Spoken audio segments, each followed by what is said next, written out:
RMC martial arts के peak तक पहुंचना चाहता था, लेकिन उसे पहले से ही पता था कि ये एक ऐसी पोजीशन है जिसे वो कभी अचीव नहीं कर पाएगा, चाहे कितनी भी कोशिश कर ले। लेकिन फिर भी वो अपना गोल अचीव करने के लिए डेस्परेट था, और इसी वजह से उसने एक लेजेंड को फॉलो करने का फैसला किया जो जनरेशंस तक पास होता आया था।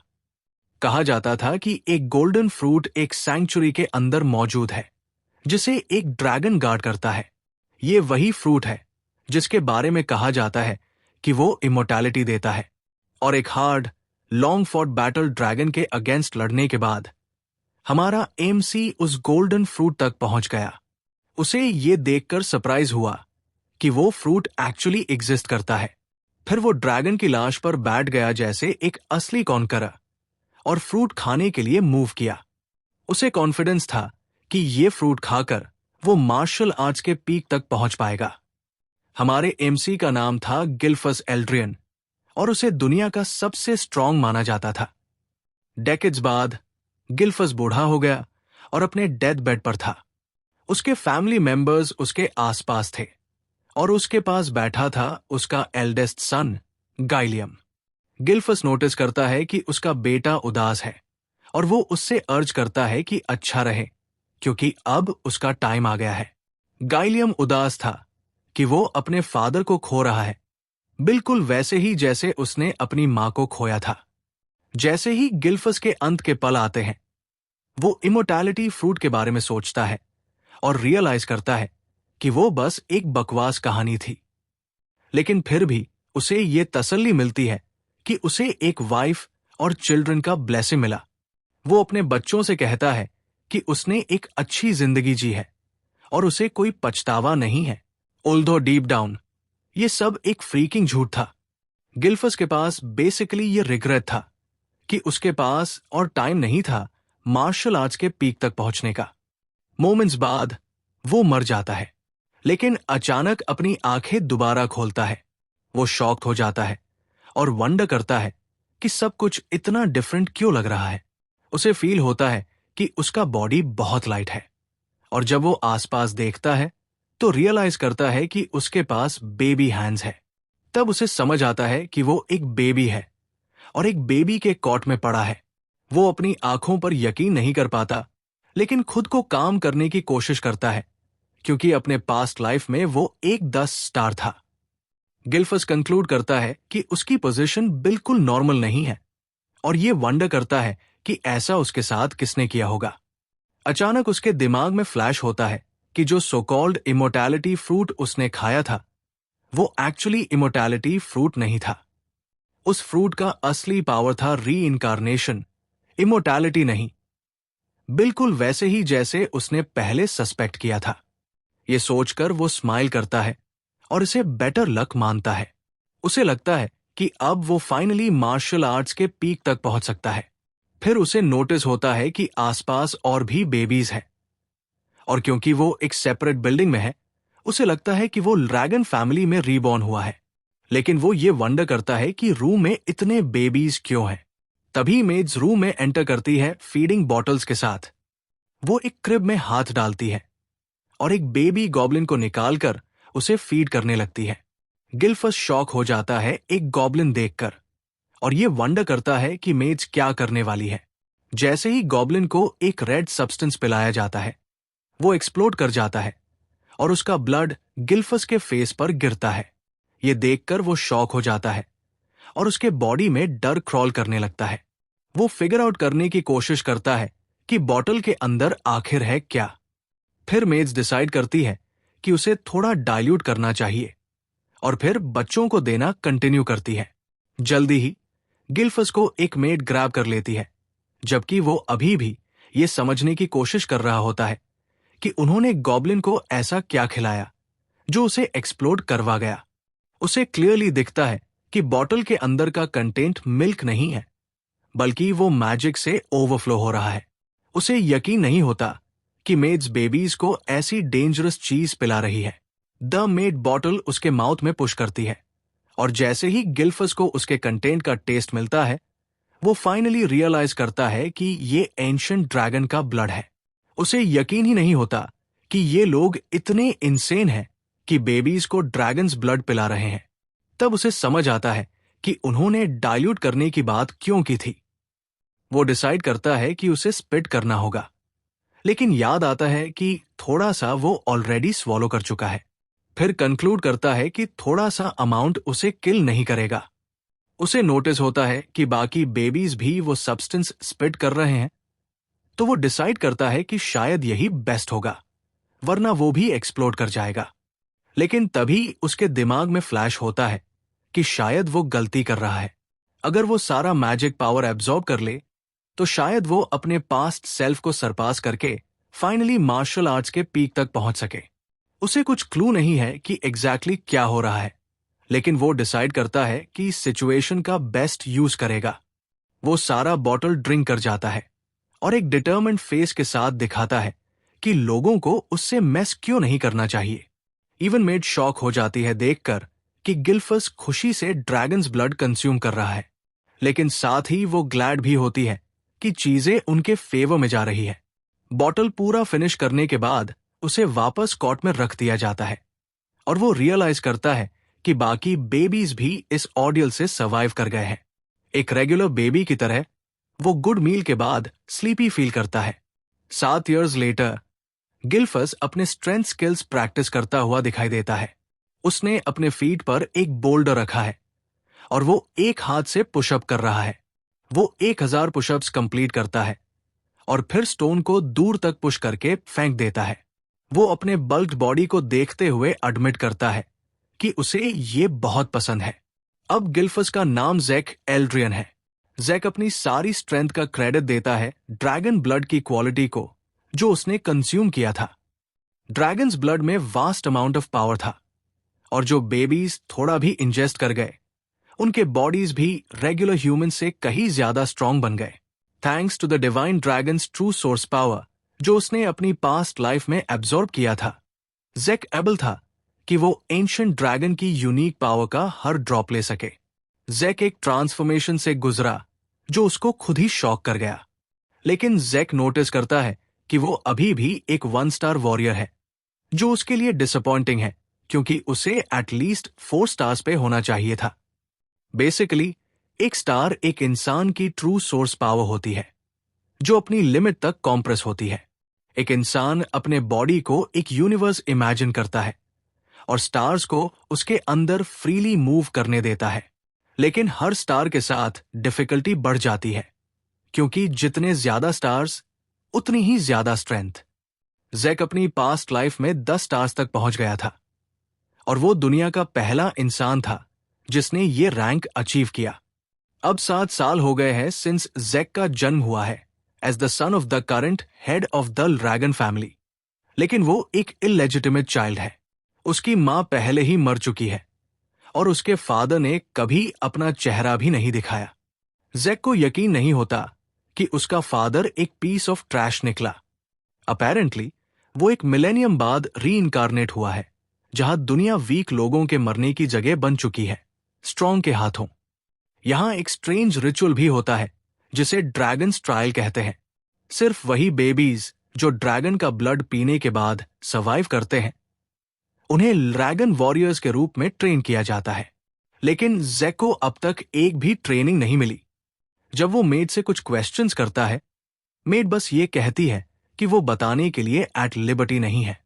जैक मेड पे गुस्सा निकालता है, याद दिलाता है कि जिन लोगों ने ट्रायल पास किया है उन्हें कॉम्बैट ट्रेनिंग मिलनी चाहिए, लेकिन उसके आसपास सिर्फ मेड्स है, एक भी इंस्ट्रक्टर नहीं। मेड एक डॉल की तरह एक्ट करती है और सिर्फ पूछती है कि क्या जैक को कुछ चाहिए, जिसका जवाब जैक देता है नो। एक्चुअली जैक अपने आप को हैंडल कर सकता है क्योंकि अभी वो अपने बॉडी को बिल्ड करने पे ज्यादा फोकस कर रहा है कॉम्बैट ट्रेनिंग लेने के बजाय। फिर जैक मेड से पूछता है कि क्या वो उसे मेन फैमिली के अदर चिल्ड्रन के बारे में कुछ बता सकती है, लेकिन मेड फिर वही रिप्लाई देती है I am not at liberty to say. Jack twist करके आंसर निकालने की कोशिश करता है, लेकिन मेड अपनी बात पे टिकी रहती है। ये देखकर जैक पिस्ट हो जाता है और सोचता है कि क्या यही एक लाइन है जो मेड को सिखाई गई है। जैक मेड से पूछता है कि क्या उसे घर में सिर्फ मिस्ट्रीट करने के लिए रखा गया है, लेकिन मेड कहती है कि उन्हें सिर्फ उसके पर्सनल नीड्स पूरी करने का ऑर्डर दिया गया है। जैक नोटिस करता है कि मेड एक 3 स्टार फाइटर है और सोचता है कि वो कॉम्बैट ट्रेनिंग में उसकी हेल्प कर सकती थी।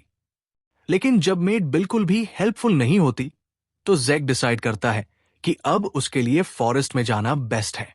वो सोचता है कि उसने मेड के साथ 3 साल गुजारे हैं, लेकिन उनका कोई रियल कनेक्शन नहीं है। जैक एक रिप्लाई एक्सपेक्ट करता है, लेकिन मेड अब उसको इग्नोर कर रही होती है। जैक फॉरेस्ट में जाता है और वहां बंच ऑफ पॉइजनस हर्ब्स खाता है, जो ऑब्वियसली टेस्ट में ऑफुल होते हैं, लेकिन उसे फर्क नहीं पड़ता क्योंकि वो इसे अपने ट्रेनिंग का पार्ट मानता है। सडनली वो नोटिस करता है कि एक फेंट ट्रेल उसका पीछा कर रहा है। उसे लगता है कि कोई उसका ट्रेल कर रहा है, लेकिन सामने आके कुछ कह नहीं रहा। वो इग्नोर करता है कि वो कौन है और अपने सामने आ रही चीजों पे फोकस करता है। अचानक उसके सामने एक गुस्सा हुआ बोर नजर आता है। उसे रियलाइज होता है कि जो ब्लैक मिस्ट उस बंदे से आ रही थी, जो उसका पीछा कर रहा था, वो उसकी पास्ट लाइफ में नहीं थी। और अब वो सोचता है कि ये एग्जैक्टली क्या है। फिर भी जैक अपने आप को बोर के सामने दिखाता है और जैसे नाम से ही पता चलता है, वो बोर जैक की तरफ चार्ज करता है। जैक चीख के खुश होता है जब उसे रियलाइज होता है कि बोर का ध्यान अब उस पर है। जैक परफेक्ट स्टांस लेता है ताकि इजीली बोर को डॉज कर सके, और जैसे ही बोर ओपन में आता है, जैक उसके गट पर एक पंच मार देता है। इसका इम्पैक्ट इतना टेरिफाइंग होता है कि बोर के अंदर के ऑर्गन्स स्मैश हो जाते हैं और एक ही शॉट में गिर जाता है। जैक इंप्रेस्ड होता है कि सिर्फ एक लाइट टैप से, जो उसने एक 1 स्टार होते हुए मारा, बोर तुरंत खत्म हो गया। जैक फिर कंक्लूड करता है कि स्टार की क्वालिटी मैटर करती है, क्वांटिटी नहीं। जैक बोर को उठाता है और अपने शोल्डर पर डालकर घर की तरफ चलता है। चलते हुए वो सोचता है कि वो ऑलरेडी अकेला रहकर बोर हो गया है और एडवेंचर पर जाना चाहता है। लेकिन फिर उसे रियलाइज होता है कि चाहे वो कहीं भी जाना चाहे, समुंदर ही एक जगह है जहां जा सकता है।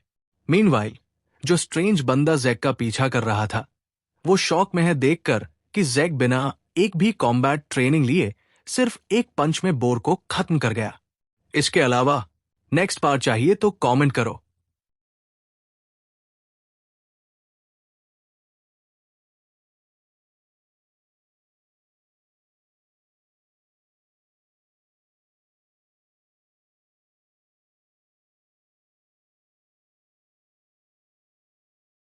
यूज बिलीव नहीं होता कि जैक ने एक्चुअली नोटिस कर लिया कि वो चुपके से हाइड कर रहा था। उसे लगता है कि जैक बिल्कुल भी नॉर्मल किड नहीं है, क्योंकि उसकी मदर बहुत यंग एज में मर गई थी और उसके फादर को उसमें कोई इंटरेस्ट नहीं था। उसके हिसाब से ये पॉसिबल ही नहीं था कि जैक को कभी प्रॉपर एजुकेशन मिला हो। लेकिन वो भाग भी नहीं सकता क्योंकि वो फैमिली हेड का चाइल्ड है। इसी वजह से उसको हमेशा सर्वेलेंस के अंडर रखा गया था। स्ट्रेंज डूड रियलाइज करता है कि सिचुएशन हर टर्न पर और इंटरेस्टिंग होती जा रही है। जैक घर लौटता है और नोटिस करता है कि घर पर कुछ विजिटर्स आए हुए हैं। वो उनके स्ट्रेंथ को सेंस कर लेता है और सोचता है कि वो लोग उससे क्या चाहते हैं। जैक डोर के पास जाकर उनकी कॉन्वर्सेशन को ईव्सड्रॉप करता है। उसे लगता है कि उनके अंदर कोई किलिंग इंटेंट नहीं है। फिर वो फाइनली डोर खोलता है और देखता है कि रूम में कुछ मेन बैठे हैं। जैक उनसे पूछता है कि वो यहां क्यों आए हैं। उसकी नजर उनके कपड़ों पर पड़ती है जिसमें ड्रैगन एम्ब्लेम बना होता है। ये देखकर उसकी क्यूरियोसिटी और बढ़ जाती है और वो सोचता है कि ये मेन उससे क्या चाहते हैं। तभी वो मेन कहते हैं कि वो जैक को ले जाने आए हैं क्योंकि उसे एक एग्जामिनेशन अंडरगो करना होगा। जैक ऑलमोस्ट अपना दिमाग खो बैठता है ये सुनकर, क्योंकि उसे तो किसी ने भी इस फ्रीकिंग एग्जामिनेशन के बारे में बताया ही नहीं था। थोड़ी देर बाद जैक को मेन हाउस ले जाया जाता है। उसने कभी एक्सपेक्ट नहीं किया था कि वो वापस आएगा आफ्टर 1000 years, क्योंकि इतने टाइम से वो वहां से दूर था। मैन उसे एक स्कूल यूनिफॉर्म पहनाते हैं। ये सब लक्जरी के लिए नहीं था, बल्कि इसलिए था क्योंकि उसे ड्रैगन्स नेस्ट नाम के एकेडमी में भेजा जा रहा था। ये एक एकेडमी थी जो ड्रैगन फैमिली ने एस्टैब्लिश की थी, और फैमिली में जन्म लेने वाले हर एक बच्चे का एम होता था इस एकेडमी में एनरोल करना। अपेरेंटली सभी को 7 साल की एज में एजुकेशन मिलती थी, और आज ही एंट्रेंस एग्जामिनेशन का दिन था। लेकिन जैक ने तो कभी एजुकेशन ली ही नहीं थी। फिर भी जैक के पास कोई चॉइस नहीं थी, क्योंकि एग्जाम देना मैंडेटरी था। इसी वजह से उसे वुड से लेकर वापस यहां लाया गया था। यह सब देखकर जैक फ्रस्ट्रेट हो जाता है और अपना सिर पेन के साथ झुका लेता है, while बाकी स्टूडेंट्स उसके पास से वॉक कर रहे होते हैं। एक स्टूडेंट जिसके ब्लू हेयर होते हैं, लैंगस, उसके पास आता है। लैंगस ओल्ड स्केल विलेज से था, और वो जैक से पूछता है कि वो ठीक है या फिर किसी प्रॉब्लम में है। जैक उसकी तरफ मुड़कर उससे रूडली पूछता है कि उसे क्या चाहिए। लैंगस टिमिड सा लगता है और कहता है कि वो बस हेल्प करना चाहता था, क्योंकि जैक ट्रबल्ड लग रहा था। जैक लैंगस के अप्रोच से शॉक हो जाता है। उसे फील होता है कि वो शाय टाइप है, लेकिन वो नोटिस करता है कि उसके अंदर कुछ पावर फ्लो कर रही है। जैक खड़ा हो जाता है और रूड होने के लिए माफी मांगता है। फिर वो अपना इंट्रोडक्शन देता है और लैंगस से कहता है कि वो बस कंफ्यूज्ड है कि फैमिली हेड्स उनसे क्या करवाना चाहते हैं। लैंगस रिप्लाई करता है कि एग्जाम कंटेंट हर साल चेंज नहीं होता, लेकिन जैक क्लियर कर देता है कि उसे तो ये भी नहीं पता कि एग्जाम एक्चुअली है क्या। लैंगस शॉक हो जाता है ये देखकर कि उसके सामने खड़ा बंदा बिल्कुल जीरो नॉलेज रखता है उस बारे में जिसके लिए वो एग्जाम देने आया है। लैंगस सोचता है कि क्या जैक ठीक रहेगा, क्योंकि उसे तो बिल्कुल भी आइडिया नहीं है कि एग्जाम में क्या फेस करना पड़ेगा। लैंगस डिसाइड करता है कि वो जैक को समझाने की कोशिश करेगा। जैसे ही वो एक्सप्लेन करना स्टार्ट करता है, एक ग्रुप ऑफ बुलीज पीछे से आ जाता है और लैंगस को रंट कहकर बुलाता है। ये सुनकर जैक भी शॉक हो जाता है। वो बुली ग्रुप एक्चुअली लीड हो रहा होता है एक लड़के के द्वारा जिसका नाम रेटन था, और वो भी ओल्ड स्केल विलेज से था। रेटन लैंगस का मजाक उड़ाता है और कहता है कि एक रंट जैसे बंदे को एग्जाम देने क्यों आना है, घर जाकर खेल क्यों नहीं लेता। लैंगस उसकी इंसल्ट को समझ ही नहीं पाता और सिंपली रिप्लाई करता है कि वो एग्जाम देने आया है। ये सुनकर रेटन उस पर चिल्लाता है। रेटन लैंगस को पीस ऑफ ट्रैश कह देता है और कहता है कि उस जैसा बंदा एकेडमी में कभी भी एडमिशन नहीं ले सकता। रेटन जैक पर भी मजाक बनाता रहता है और उसे याद दिलाता है कि उसका फादर। जैक नोटिस करता है कि लैंगस पिस्ड है, क्योंकि उसने अपने फिस्ट को टाइटली क्लेंच कर रखा है। अपेरेंटली ड्रैगन फैमिली में एक हायरार्की है जो एक एब्सोल्यूट मोनार्क के थ्रू एस्टैब्लिश की गई है। रुकीज को लेजर ड्रैगन्स बोला जाता है, कॉमन सोल्जर्स को यंग ड्रैगन्स कहते हैं, और कैप्टन क्लास को अडल्ट ड्रैगन्स। सबसे ऊपर बैठे होते हैं एल्डर्स या एग्जीक्यूटिव क्लास, जिन्हें एल्डर ड्रैगन्स कहा जाता है। लेकिन हायरार्की के बॉटम में एक और लेवल होता है जो ट्रैश के लिए रिजर्व होता है, जिन्हें मॉक ड्रैगन्स बोला जाता है। मॉक ड्रैगन्स वही होते हैं जो ड्रैगन्स नेस्ट में एंटर करने में फेल हो जाते हैं या फिर एकेडमी से ग्रेजुएट नहीं कर पाते। बेसिकली उन्हें फेक माना जाता है, लेकिन लैंगस प्रूव करना चाहता है कि उस जैसा बंदा फेक नहीं है। जैक फिर कॉन्वर्सेशन में एंटर करता है और रेटन से पूछता है कि उसे कैसे पता कि लैंगस ट्रैश है, जब उसने अभी तक एग्जाम भी अंडरगो नहीं किया। रेटन जैक के इंटरफेरेंस से शॉक हो जाता है और उससे पूछता है कि वो कौन है और क्या उससे प्रॉब्लम है। जैक रिप्लाई करता है कि वो कूल है, बस ये जानना चाहता है कि रेटन क्यों सोचता है कि लैंगस के लिए एकेडमी में एंट्री इम्पॉसिबल है। रेटन रिप्लाई करता है कि लैंगस जैसे लोग वीकलिंग्स होते हैं। जैक ये सुनकर शॉक हो जाता है और सीधा रेटन को बोलता है कि लैंगस उससे और उसके गैंग ऑफ ट्रैश से ज्यादा स्ट्रांग है। ये सुनकर रेटन और भी पिस्ट हो जाता है और जैक से पूछता है कि क्या वो इंप्लाई कर रहा है कि वो लोग लैंगस जैसे बंदे से नीचे हैं। जब पूरा सीन ब्लो अप होने ही वाला होता है, तब एक एग्जामिनर आ जाता है और स्टूडेंट्स को बोलता है कि एंट्रेंस एग्जामिनेशन स्टार्ट होने वाला है। वो एप्लीकेंट्स को इन्फॉर्म करता है कि रजिस्ट्रेशन के बाद उन्हें एक नंबर टैग पिक करना होगा। रेटन जैक को डिसगस्टेड नजरों से घूरता है और प्रॉमिस करता है कि वो उसका फेस याद रखेगा। जैक सरप्राइज होता है कि रेटन ऑलरेडी पिस्ड है और सोचता है कि आजकल के यूथ इतने शॉर्ट टेम्पर्ड क्यों होते हैं। लैंगस जैक की ये बात सुनकर शॉक होता है, क्योंकि वो कहता है कि वो सब तो एक ही एज के हैं। फिर लैंगस ऐड करता है कि कोई भी मैड हो जाएगा अगर उसे वीक बोला जाए। जैक फिर पूछता है कि क्या एग्जाम मैंडेटरी है, लेकिन लैंगस कहता है कि अगर वो समझता है कि उसमें पार्टिसिपेट करने की एबिलिटी नहीं है तो वो विथड्रॉ कर सकता है। ये सुनकर जैक सरप्राइज हो जाता है और लैंगस के लिए ये और प्रूफ बन जाता है कि जैक को बिल्कुल कुछ नहीं पता। लैंगस जैक को एडवाइस करता है कि वो विथड्रॉ कर ले, क्योंकि एग्जाम के दौरान वो हर्ट हो सकता है। लेकिन जैक उसे बता देता है कि उसका विथड्रॉ करने का कोई इंटेंशन नहीं है। लैंगस सरप्राइज हो जाता है जैक की कॉन्फिडेंस देखकर, इवन दो उसे एग्जाम के बारे में कुछ आइडिया ही नहीं है। जैक सजेस्ट करता है कि वो लोग मूव ऑन करें एग्जाम स्टार्ट होने से पहले। मोमेंटरली सारे एप्लीकेंट्स गैदर होते हैं। एग्जामिनर उनके सामने आता है और एग्जाम के डिटेल्स बताता है। वो उन्हें बोलता है कि उन्हें पास करने के लिए सिर्फ एक स्क्रैच रॉक पर छोड़ना है जो उनके सामने रखा है।